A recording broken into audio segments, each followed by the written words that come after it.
నమస్కారం. తుని పాపకి సంబంధించి మీరు కానీ నేను కానీ మనలో చాలామంది వాళ్ళ అమ్మ నాన్న యొక్క నెగ్లిజెన్స్ అనుకున్నాం. అండ్ మనకు కూడా అలాగే కనిపించింది. బట్ ఇప్పుడు పాపం వాళ్ళు ఎంత బాధపడుతూ అసలు ఏం జరిగింది ఏంటనేది ఇప్పుడు నోరిప్పారు. ఫస్ట్ ఆ రోజు ఆ పాప వాళ్ళ నాన్నతో పాటు వెళ్తానంటే వాళ్ళ నాన్నే మరల బండి దిగి వచ్చి మరి ఆ పాపను అక్కడ వదిలిపెట్టాడు. నేను వెళ్తున్నా, పాప జాగ్రత్త అని చెప్పాడు. పాప రెగ్యులర్గా అక్కడే ఆడుకుంటూ ఉండేది. అక్కడ మామిడి చెట్టు ఉంది, ఆ 3 చక్రాల బండి ఉండేది కదా, బండితో అక్కడే ఆడుకుంటూ, ఆ కుక్క ఉండేది, ఆ కుక్కతో ఆడుకుంటూ, కుక్క వయసు కూడా 6 నెలలు. ఆల్మోస్ట్ వాళ్ళ ఇంట్లో రెండో బిడ్డ పుట్టింది కదా, అప్పటి నుంచి ఆ కుక్క పిల్ల వెళ్తూనే ఉంది. ఇక ఆ కుక్క పిల్ల ఈమె బుడ్డపిల్ల జాహ్నవి ఆడుకుంటూ ఉంటారు. ఆ కుక్క పిల్ల నిన్న మనం మాట్లాడుకున్నట్టు కుక్కకి కుక్క పిల్లకి మధ్యలో ఉంది. అది 6 నెలల వయసే. జాహ్నవి అంటే ప్రాణం. ఇక వాళ్ళ నాన్న అలా వెళ్ళాడు. ఆ పాప ఏమైనా వస్తా అని ఏడుస్తుంది కింద కాలు కొడుతూ. ఇంతలో లోపల 6 నెలల పాప దగ్గర రెండో పాప పెద్దగా ఏడ్చింది. దాంతో ఈమె ఇంట్లో ఆ బిడ్డ దగ్గర పరిగెట్టింది. ఈమె చిన్న పాప ఏడుస్తుంటే ఇంట్లో పరిగెట్టింది బిడ్డకు పాలు ఇవ్వాలని. వాళ్ళ నాన్న బండి మీద వెళ్ళిపోయాడు. ఆ పాప అక్కడే ఉంది, కుక్క అక్కడే ఉంది. రెగ్యులర్గా వాళ్ళు ఉండే ప్లేస్ అది, ఆడుకునేద్దని అనుకున్నారు. ఇంతలో లోపల ఆమె ఉంది, పాప బయట ఆడుకుంటుందని అనుకుంది. ఇందులో ఒకళ్ళు వచ్చి ఆమె కేకేశారు. బయటకు వచ్చాను.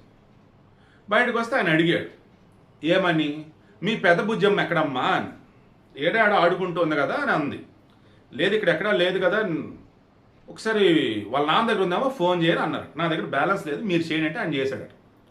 నా దగ్గర ఎందుకు ఉంటుంది బిడ్డ, ఇంటి దగ్గర వదిలిపెట్టాం కదా అన్నాడు. అప్పుడు టైము 12:25. 11:50 పాపని ఇంటి దగ్గర వదిలిపెట్టాడు. 12:20 ఆయనకు ఫోన్ వచ్చింది. అక్కడ ఉన్న వ్యక్తి ఏం చెప్పాడు, నువ్వు త్వరగా రా అబ్బాయి, పాప కొండ మీద కొండ గట్టు అదే కొండ సమ్లకి అయింది, కొంచెం దూరంలో కొండ ఉంది కదా, ఆడ ఉందట, మన ఊరిలో వాడు చెప్పాడు, నేను అందుకే వచ్చాను అన్నాడట. ఇక్కడ వాళ్ళ అమ్మ డౌట్ రైజ్ చేస్తుంది. వాళ్ళ నాన్న కూడా డౌట్ రైసింది.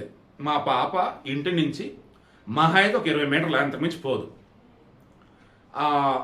సీసీటీవీలో కూడా ఆ పాప పరిగెడుతున్నట్టు ఉంది. వాళ్ళ నాన్న ఆల్రెడీ అప్పటికి వెళ్ళిపోయాడు బండి మీద. అంటే అక్కడ ఎవరో ఉండి వాళ్ళు పిలుస్తున్నట్టు.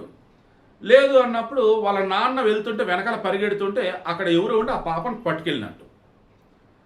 ఇప్పుడు వాళ్ళ అమ్మ ఏమంటుంది, మా పాప ఖచ్చితంగా ఇక్కడే ఆడుకుంటూ ఉండేది, బట్ ఎక్కడో చూసానని అన్నాడే, నాకు ఆయన మీద డౌట్ అని.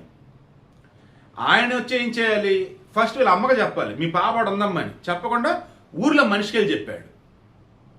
నాకు ఇక్కడ తేడా కొడుతుంది అంది. పోలీసులు ఏం చేశారంటే వీళ్ళని ఆల్రెడీ విచారించారు.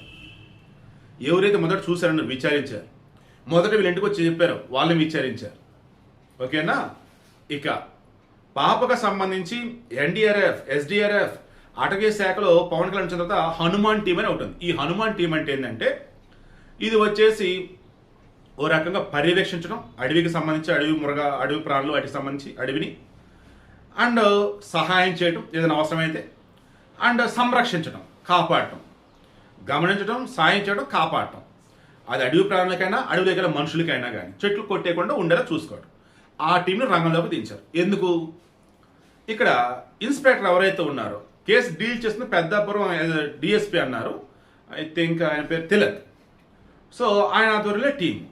ఈలోపు తునికి సంబంధించిన ఐ థింక్ సిఏ అనుకుంటా, ఆయన ఏమన్నారంటే ఇప్పటివరకు పాపకు సంబంధించి చిన్న క్లూ కూడా దొరకలేదు అంటే కొండ చిలువ మింగేస్తేనే అలా ఉంటుంది, అదర్వైజ్ ఎక్కడో చోట పాప వచ్చి ఏదో కనపడిద్ది, అలా లేదంటే కొండ చిలువ మింగేసి ఉండొచ్చు అన్నారు. మనం నిన్న కూడా ఆ డౌట్ రేస్ చేసాం.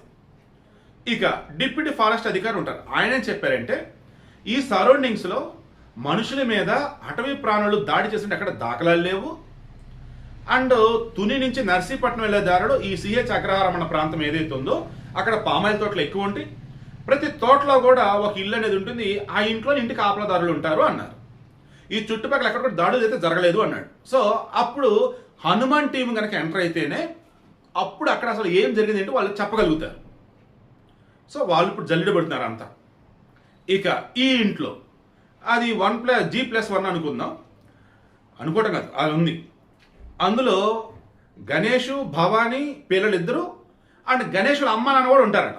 సో పెద్దవాళ్ళు కూడా ఉన్నారు, అదే ఇంట్లో ఉంటారు. చాలా చోట్ల అక్కడ ఉన్న వాళ్ళు అలాగే ఉంటారు. ఇక ఆ తోట యజమాని విషయానికి వద్దాం. ఆయన ఊర్లోనే ఉంటాడు, దూరం కావచ్చు దగ్గర కావచ్చు ఎట్లయినా. ఈ తోట మొత్తం బాధ్యత వీళ్ళకి అప్పు చెప్పారట. అండ్ గుమస్తా ఉన్నారు కదా, ఎవరు అవసరం అయితే గుమస్తా వచ్చి వెళ్తూ ఉంటారట. సో వాళ్ళ మీద అనుమానాలు లేవు. ఇక ఆ తోట ప్రిన్సెస్లు అన్నప్పుడు ఆ ఫెన్సింగ్ దగ్గర ఎక్కడైతే పాపకు సంబంధించి కుక్కకు సంబంధించి వెంట్రుకలు దొరికినాయి ఏమందో ఆ తల్లి ఇచ్చున్నారు ల్యాబ్కి. అది ఎవరిది ఏంటంటే ఇంకా టెస్ట్ చేస్తూ ఉన్నారు. ఇక ఈలోపు కుక్కకు సంబంధించి post mortem report. First preliminary findings అని అంటారు. ఇప్పుడు ఒక మనిషి బాడీ పోస్ట్ మార్టంకి వెళ్ళగానే మనకి జనరల్గా బయటికి ఏం చెప్తారు, గొరాతి గొరంగా కొట్టి చంపారు, గొరాతి గొరంగా ఉరేసి చంపారు, ఇది సహజ మరణం కాదని చెప్తారు. అది ప్రిలిమినరీ ఫైండింగ్స్ అంటారు. ఇప్పుడు ఈ కుక్కకు సంబంధించి ఈ ప్రిలిమినరీ ఫైండింగ్స్ అన్నప్పుడు విత్ ఇన్ 24 hours చెప్పవచ్చు. ఈ వీడియో సమయానికి ఆ ప్రిలిమినరీ ఫైండింగ్స్ రావచ్చు, లేదా ఈవినింగ్ లోపు వస్తాయి. ఏమని వస్తాయి? మీరు ఎవరో పెట్టే కామెంట్, జీపీఎస్ ట్రాకర్ గట్టిగా బిగుసుకుందండి దానివల్ల చనిపోయింది అని.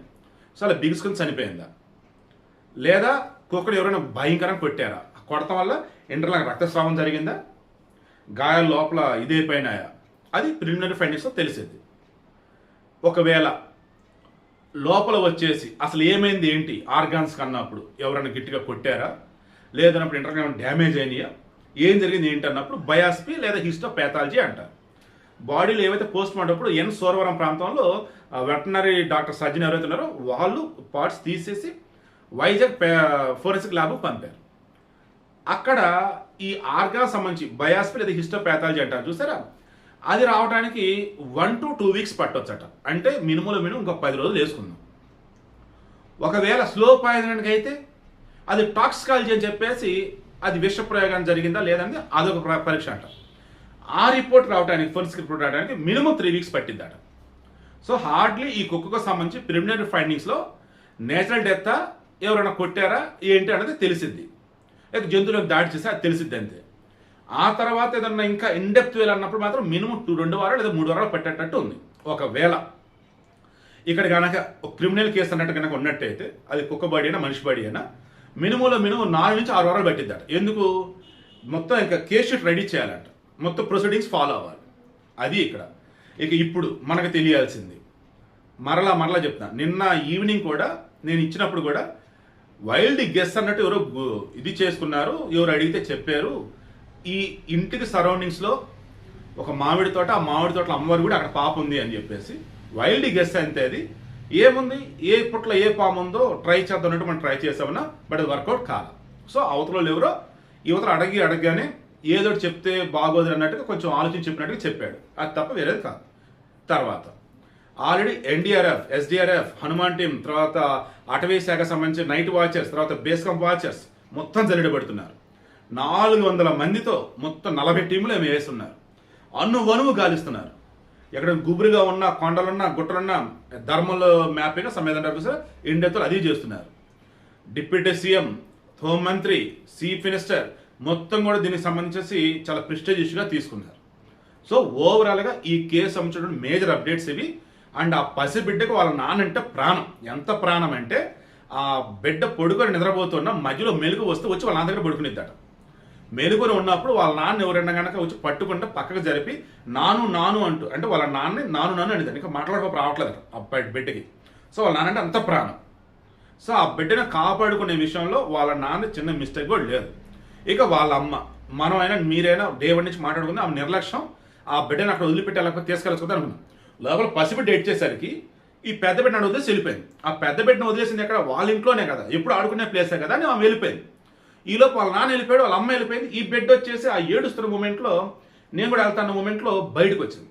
ఈలోపు ఇది అంతా ఎవరో గమనిస్తూ ఉన్నారు, లేదా ముందుగానే ప్లాన్ చేసుకుని రెక్కీ వేసుకుని నిర్వహించి ఉండొచ్చు వాళ్ళు. ఇక వాళ్ళ నాన్న వెళ్ళగానే ఈ పిల్ల వెనక అలా పరిగెట్టిద్ది, ఇక అప్పుడు పట్టేసుకుందని చెప్పేసి అనుకొని అలా తీసుకుని వెళ్ళిపోయి ఉండొచ్చు. సో నిన్న అమావాస్య అన్నారు, అది అయిపోయింది. ఆ చుట్టుపక్కల మొత్తం వెతుకుతూనే ఉన్నారు. ఓవరాల్గా అన్నప్పుడు నాకు మరలా అనిపిస్తుంది, చివరిగా ఆ పోలీస్ చెప్తున్నట్టుగా కొండ చిలువ ఆ పాపని తింటేనే ఆనవాళ్ళు ఏమీ దొరకకుండా ఉంటాయి. అది హనుమాన్ టీం ఈరోజు కనిపెడతారు. ఆ హనుమాన్ టీం అన్న వాళ్ళు ఎవరైతే ఉన్నారో పర్యవేక్షించడం, సహాయం చేయడం, సంరక్షించడం, అడవులకు సంబంధించి అటవీ ప్రాణులకు సంబంధించి వాళ్ళకి ఐడియా ఉండిద్దట. ఒకవేళ ఇక్కడ కొండ చిలువ ఒక హ్యూమన్ బాడీని తిన్నట్టయితే ఆ చుట్టుపక్కల ఏదో ఒక చిన్న ఆనవాళ్ళని ఏదో ఉండిద్దట. ఎందుకంటే బట్టలో సంథింగ్ లోపల ఏదో బయట పూసిద్ది కదా, అది తెలిసిద్దట. అదైనా కనిపెడతారు. మెయిన్ వైల్ ఏదైనా జంతువులు లాక్కెళ్ళంటే ఆడ గొడవ పడ్డట్టు లాక్కెళ్ళంటూ ఉంటాయట, అది వాళ్ళు కనిపెడతారట. ఒకవేళ వర్షం పడ్డా వాళ్ళు కనిపెడతారట. సో వాళ్ళే ఈరోజు ఈ కేసుకు సంబంధించి కీలకమైన క్లూ ఏదని ఇచ్చే అవకాశం ఉంది. తర్వాత ఈవినింగ్లో కుక్కకు సంబంధించి అందరికి అనుమానాలు ఉన్నాయి కదా, ఆ అనుమానాలు నివృత్తి చేస్తుండగా ప్రిలిమినరీ ఫైండింగ్స్ అనేవి అవుతుంది, అది ఈవినింగ్లోకి వచ్చే అవకాశం అయితే ఉంది. సో నేను రిక్వెస్ట్ చేస్తున్నా, దయచేసి వాళ్ళ అమ్మా నాన్నని మనం ట్రోల్ చేయొద్దు, వాళ్ళ అమ్మా నాన్నని నిందిస్తూ పోస్టులు పెట్టొద్దు, కామెంట్లు వద్దు. పాపం నిజంగా వాళ్ళు చిన్నపిల్లలు, వాళ్ళకి చిన్నపిల్లలు, దాంతో ఇది ఎక్స్పెక్ట్ చేయలేపారు, ఎప్పుడు జరగందట. నిజమే, అసలు ఎప్పుడు జరగందే కదా. అండ్ చుట్టుపక్కల మొత్తం ఆడుకుంటూ ఉండేది, ఎప్పుడు చూసాం కానీ ఎటు వెళ్ళదు, ఆ ధైర్యంతో మేము ఉన్నాము తప్ప అసలు ఇలా ఎలా అనుకుంటామని అన్నారు. ఆమె ఏడవట్లేదు అన్నారు. ఏడ్చి గుండె రాయిందేమో, తన వల్ల ఇలా జరిగిందని చెప్పేసి మనిషి అసలు ఒక రకమైనటువంటి ట్రాన్స్లోకి వెళ్ళిందేమో పాపం. ఇంకా వదిలేండి పాపం, అసలు నేమనద్దు, వదిలేండి, దేవుడిని భారం వేద్దాం. ఆ బెడ్ కోసం గాలింపు చర్యలు ఆల్రెడీ చేపడుతున్నారు కాబట్టి పాజిటివ్గా మాట్లాడుకుందాం. బెడ్ అయితే రావాలని కోరుకుందాం. ఖోఖో సంబంధించి పూర్తి పోస్ట్మార్టం నివేదిక రావాలంటే టైం బట్టిలా ఉంది, 10-15 రోజులు.